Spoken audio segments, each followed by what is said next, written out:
Welcome back to Practical Product Management, the podcast. It's a lot of the mouthful. And today, Marilyn and I are going to talk about bad habits.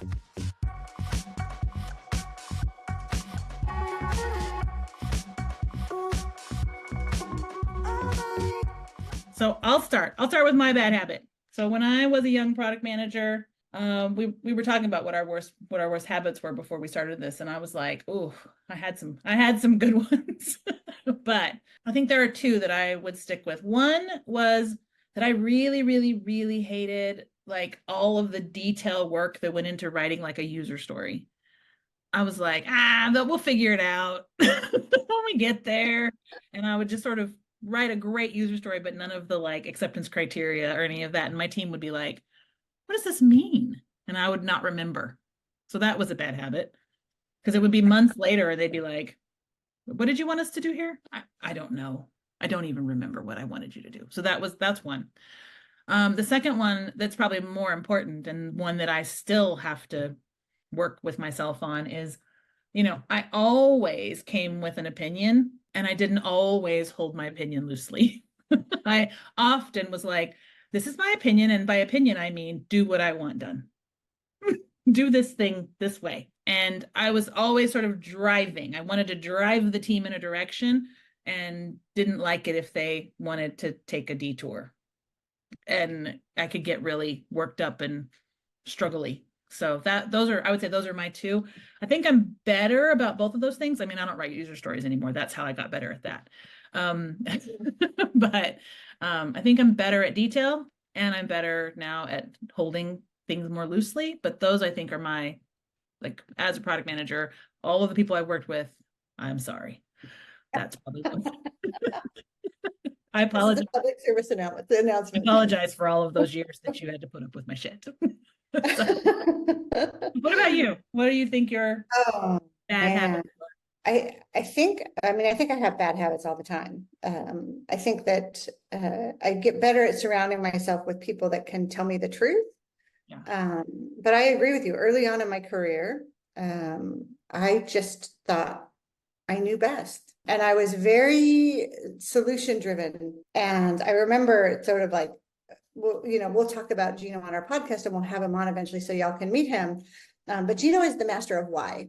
And he will ask why over and over and over to get to the bottom of what someone's striving for. And I remember one time in a conversation sitting in his office, he asked me why 16 times in a row. And the last why, my answer was that because that's the way I want it. I think it was just like all done answering this question, Gina. Exactly right. But that's the way I wanted it. Like, I mean, I had good reasons and I had good thought process. But I was done ingesting new information because I thought I had the perfect solution. And I do think that's a bit of a trap. And because you have to, like, I think that you say it really eloquently, Leah. We have to be sort of like this epicenter of all of this information, and we have to be able to create harmony out of all of this stuff that comes in and be able to point a direction for the team. That does not mean getting like wrapped around the axle on your thing. Yes. Yeah. As a matter of fact, if you get so like focused on your thing, whatever that thing is that you think is the way it needs to be done and what's going to work, you'll miss the innovation. Yes. Miss the opportunity. You'll miss because the voices in the room that are building it, designing it, have to sell it, right? Yep. Have to pay for it. Those people sometimes say stuff that you're like, wait a minute, that's not a bad idea, right? But you have to be listening for that, and that openness gets missed. It's you also said it really eloquently. Is that we need to be problem focused, not solution focused. I think we say that quite a lot, and I don't think people understand that in depth enough. And how I try to gift it to my product managers, or I have over time, and it's really hard to adopt, is what metric are you trying to move? Right. I actually don't care what you build. I don't care what you build, but there is a metric and probably a subset of associated metrics that tell you if you're solving the problem for the customer and the company. Right. And all I really want you to care about is the metric and the customer. Yep. Yeah. Don't actually care about your feature. No, totally. And I think so. I think one of the bad habits that you and I talked about a lot over the years is over solutioning, over Yep. architecting a solution, over designing a solution, and I love designers and I love engineers and I love product managers, but it's overkill, Yeah. right?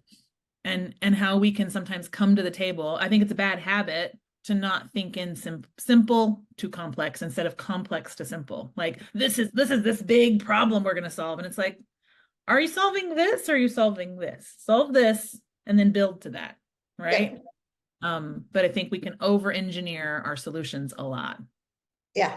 Yeah. I also think it's a bad habit well, there's a couple bad habits in here. First is I think a lot of smaller teams look to larger companies and are like, why can't we be the blah of this industry? Why the Uber of shoes or like what, like whatever, like Yeah. pick your analogy. Yeah. That's a terrible habit. Like Uber is Uber for a reason. They have a culture, they have teams, they have thousands of people working there. They've been working on this problem for a very long time. And Uber wasn't even Uber for a really long time. Right. Who are you as a company? And like how are you focusing on that interface between the customer and their problem and you? In a way that unlocks innovation. No, totally. And I think the Uber example is a really good one. I remember the first time I took an Uber years ago in New York City. They had only launched in New York City, and I was working for a CEO at the time at a startup who was like, let's try this new thing. And he had put it on his phone and and when I think about it, in my mind, I've been so generous in being like, they were Uber back then too. But when I really think about what the experience looked like, I'm like, oh, it wasn't great. It just wasn't a taxi. That's Yeah. what it wasn't. And Yeah. we were excited because it was untapped. We could see ourselves on the map. That was the thing that was different, right? Yeah. And and it was just a car, not a yellow taxi. And I think like, oh, they weren't even Uber then. But the No. generosity, if you do things really well and you have a good culture and you have a path forward and you stick to it and you make mistakes and you all the things Uber's done, right, along the way, people will be generous and remember you Yeah. differently than you are. I mean, Amazon's the same way. Who Amazon was when we were there, I'm like, that ordering system was clunky as hell, right? I remember, Yes. right? And then you look at it and go, actually, that's made a lot of progress, and it's a lot. This does this thing now. The funniest thing about Amazon, though, and I think we were just talking about this the other day, Leah, is that, and it takes me back to that over engineering thing you just said. I think there are lots of people that want to build something beautiful and simple, and really what you just need it to do is solve a problem. The Amazon example is perfect because I get a lot of people that are like, well, checkout is easy. Everybody knows how to do it. And they do. But if you think about it, and I've got like no shade to any of the design teams that have ever worked for me. I love them. Yeah. And their job really is to like be user obsessed and come Yeah. up with this beautiful solution. But you don't always need the simple and beautiful solution. You just need something that works. Right. Right. I mean, my opinion. I mean, I worked at Amazon in the payments platform, but to some degree, the Amazon checkout's not beautiful. Yeah. But it works, right? It works every time. Tell the people your story about Oh my gosh. how it works. Yes, well, it does. And I think it's because we're used to the patterns, right? Okay, so this is a weird story. I've told Leah, so sorry to the rest of you that now have to hear this. I was in Tokyo a couple of months ago, staying at the Intercontinental Anna Hotel, and they had a pillow that changed my life.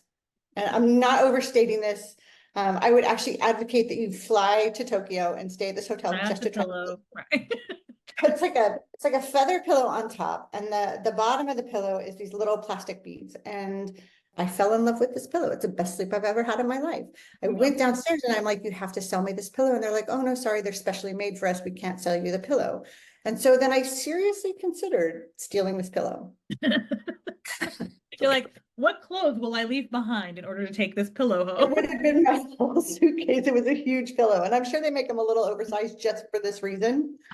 So I spent days searching for these little beads. Like I opened the pillow, I was touching everything. I was trying to figure out what this pillow was.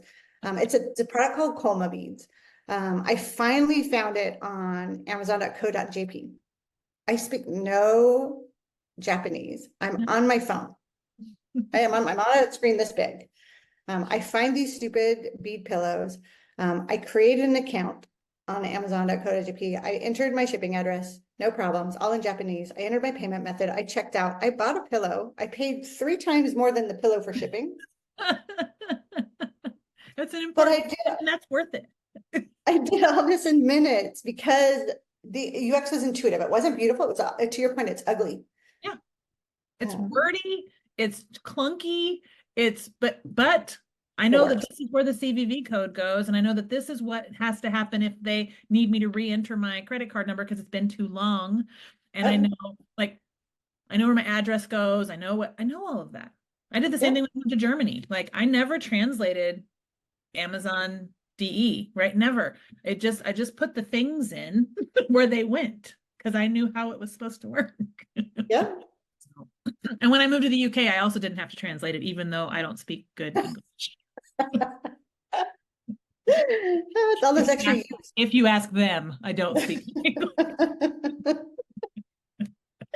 But yeah, so I agree. I think there is this like over engineer, over design, what, like thinking we're right? Like that our way is the only way. What are some others? What are some other bad habits that PMs get into? Let's talk about user stories because you started there. User story, people often say that a user story is a commitment for a conversation. It's a promise to have a conversation. And I think a lot of product managers write their user stories either in a Word, I've seen them in Word docs, I've seen them in Excel, I've seen them in Jira, like here's a list of, it's like they herf the garbage over the wall. And then they get mad when the engineers want to have a conversation about stuff. And it's just like, that user story is not a requirement stock. Right.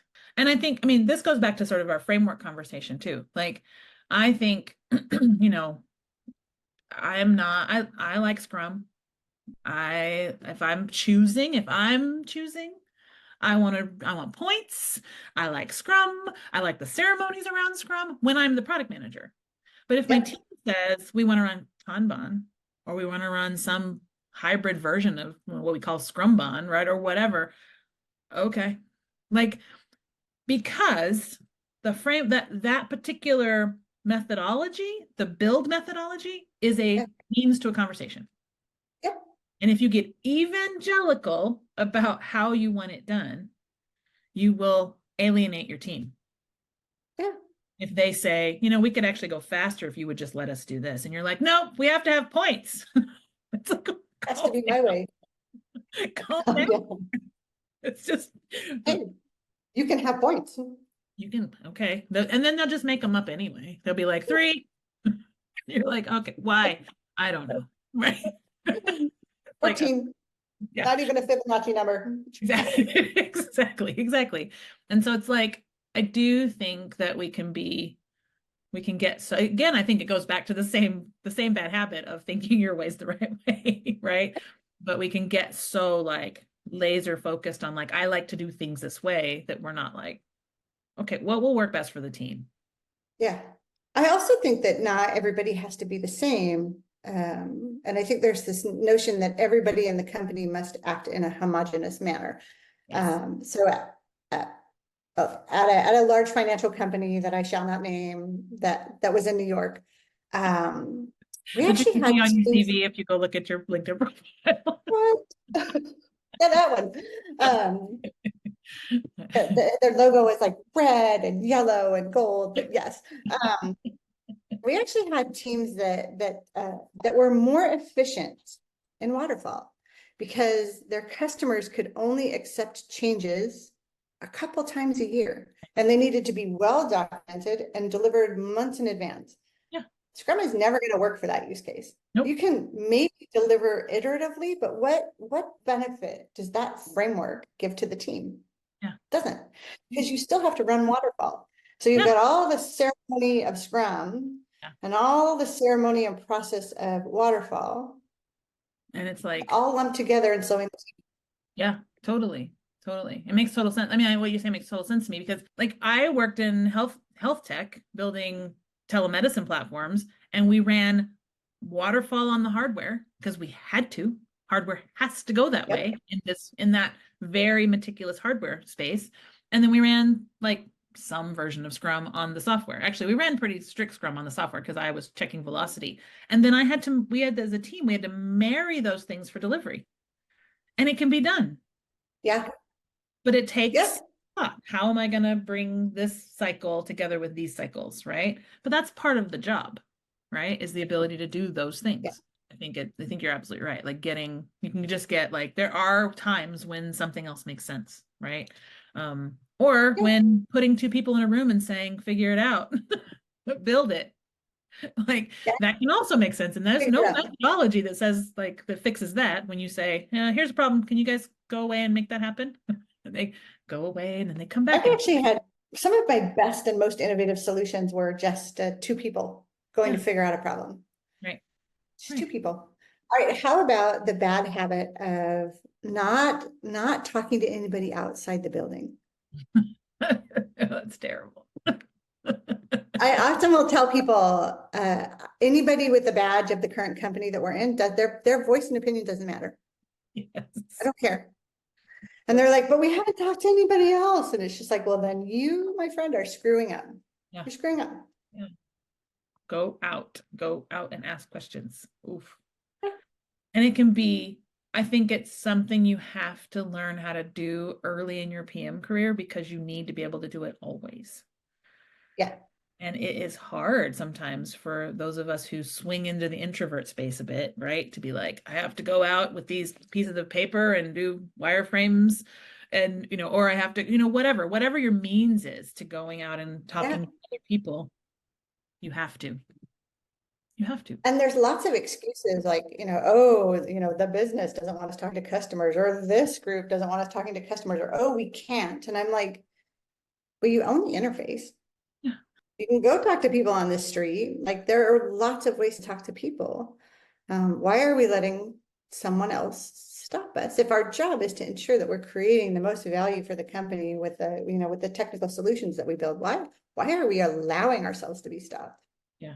No, it's so true. I mean, I sent when I worked at Providence, I sent a group of people out into Columbia Tower, into the food court in Seattle with like literally paper, like wireframes, and said, go see what people touch. Go ask them.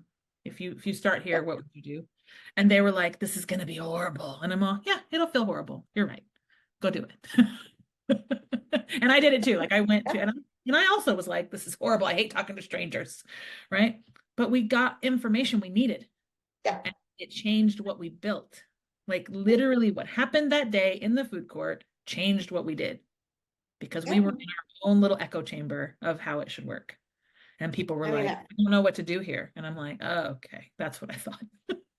I remember our first product that we worked on together, like everybody thought they knew exactly what needed to be done. And when we went and just observed people in the wild, we didn't even interact with them, but we just watched what their day to day was like. You start to get a really strong empathy for, I mean, I think we sat in that flower market in Seattle Pike Place Yeah. to watch the merchants do their job. They probably thought we were weirdos. Like, why are those people staring at us? What's a day in your life look like? And then you sort of get the courage to be like, and what else are you worried about? What does it mean to run your business?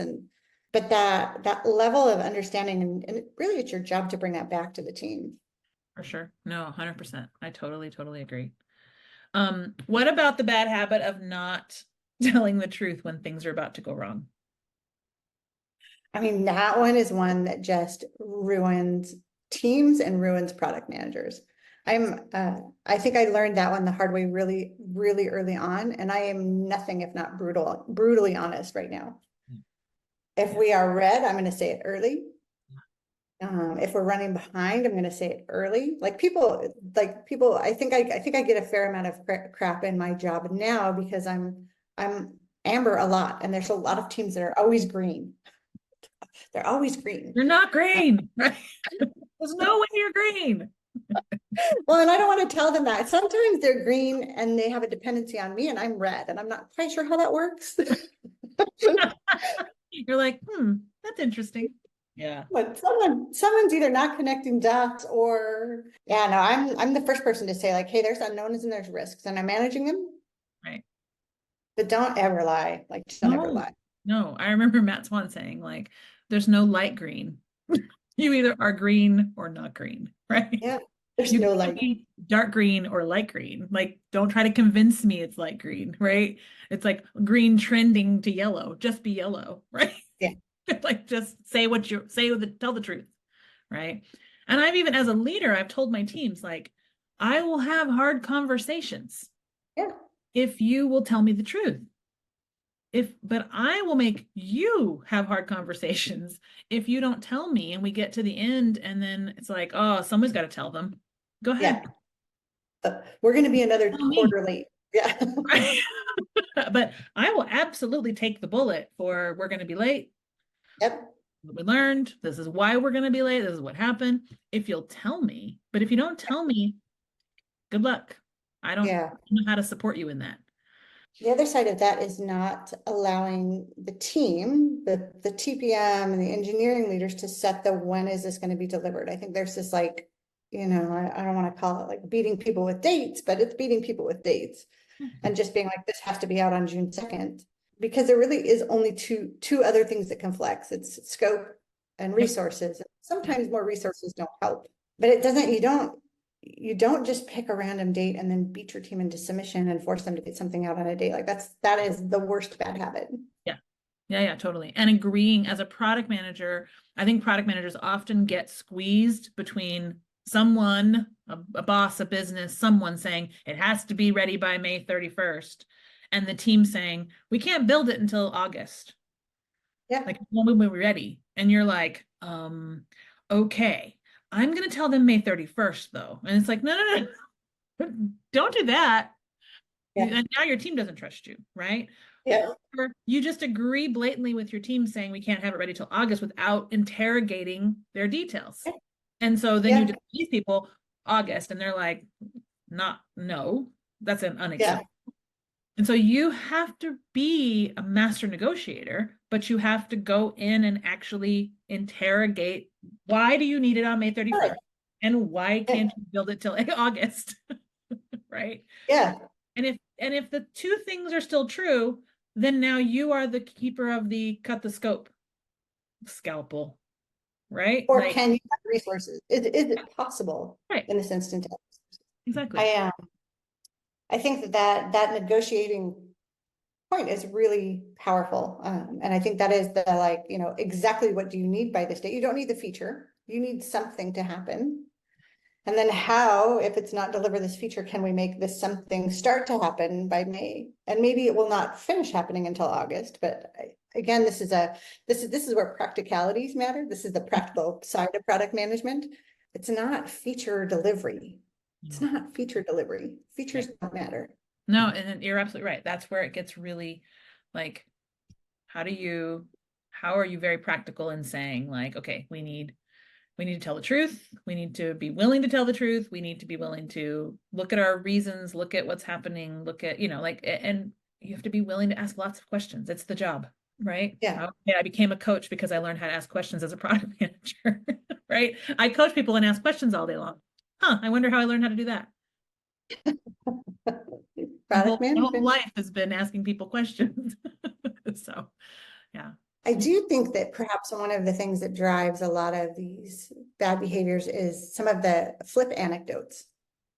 The product manager is a mini CEO of the company. Yeah. And Yeah. I don't think that. I think that your job is far more complex and far more nuanced.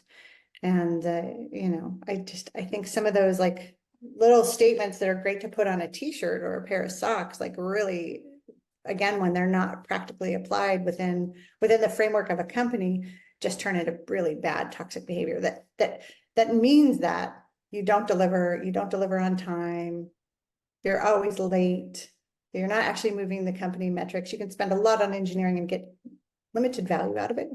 No, I was gonna say, I think it goes back to that conversation though. Like, what's your motivation? What's your Mhm. motivation? Like, if you want glory, if you want people to applaud you, if you want power, if you want like, okay, that maybe you can find that in this career, but you won't do it well and you won't be very good at it. You won't have a team that will go with you, right? Yeah.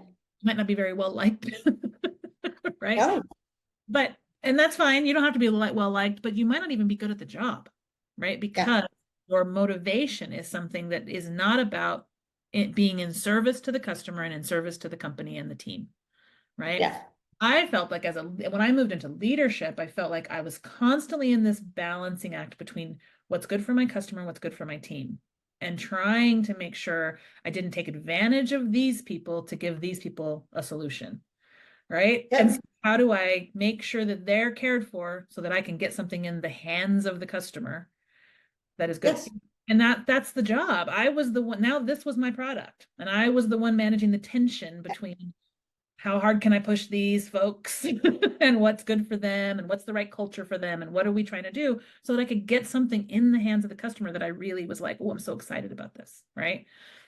And I yeah. think And then the third part of that triangle is that thing that you put in the hands of the customer actually delivers a business value, it has because to the make some money, right? business has invested in the tech team. Exactly. Exactly. They're paying in $10 million a year, $100 million a year to a group to get something out that delivers business value. And I think, again, I think that's where you get into this feature factory mindset. Like, I want the new button, I want the new widget. And without that full loop, Yeah. maybe the customer wants it, but it's not the right time for this business to deliver that thing. Right. 100%. Right. And you can, I mean, going back to the product we worked on together, man, we had a scope creep problem. Right. And then when people ask me about failure, I say, oh, I bombed the first thing I ever built at Amazon. And the Yeah. primary reason was we just got hung up on what someone else was doing instead of what we needed to deliver and what we were good at. And we never delivered incrementally. We always wanted to release the killer app that was Right. fully done, that would solve everybody in the whole world's problem, instead of just getting something. Yeah. And I think we lost sight. I think this is also a bad habit, losing sight of what you're good at. Yeah. We were going to be excellent at the customer service and we were going to be excellent at the money because we Yep. had money. And none of our competitors had the money that we had and could put it in the people's bank accounts as fast as we could. Yep. Right. And so, but we got so hung up on the scope being huge and launching that it failed. Yeah. It I mean, failed. that one actually kills my soul just a little bit, Yeah. because that had legs. Exactly. That was a product that should have probably survived. Yeah. It should have kicked ass. Yeah. Right. But we got, like, as a group, not you and me individually, but we as a giant group of people, like we got over focused on scope Yep. and flash and delivering a big thing instead of like, why don't we put something in the hands of people that need it as fast as possible and learn quickly and iterate? Because that's what we were all good at. We Well, and lost it would who be we were. sustainable, right? Because you would have started to seeing value return to the business instead of a year late and no value. I mean, it was pretty big. It was a pretty massive failure Yeah, no, totally. I mean, I joined in May. We were supposed to launch in August, and we did two the years later. following year. Mhm. It's like, what?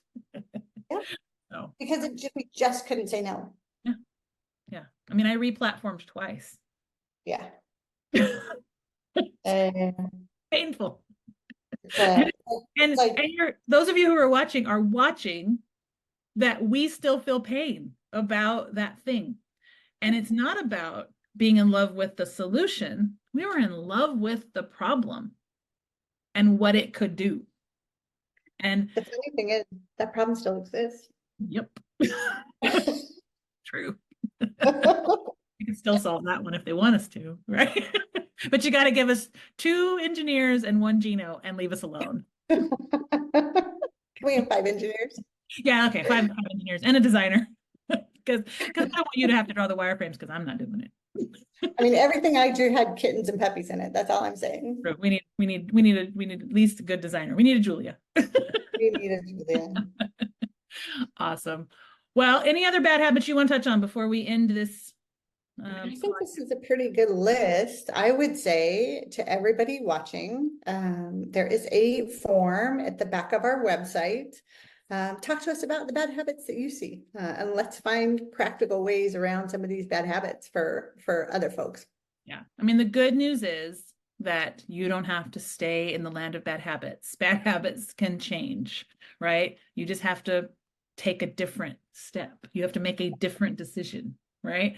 So today, when you're about to step into your bad habit, say, oh, maybe I should do this differently. Maybe I should ask a different question, right?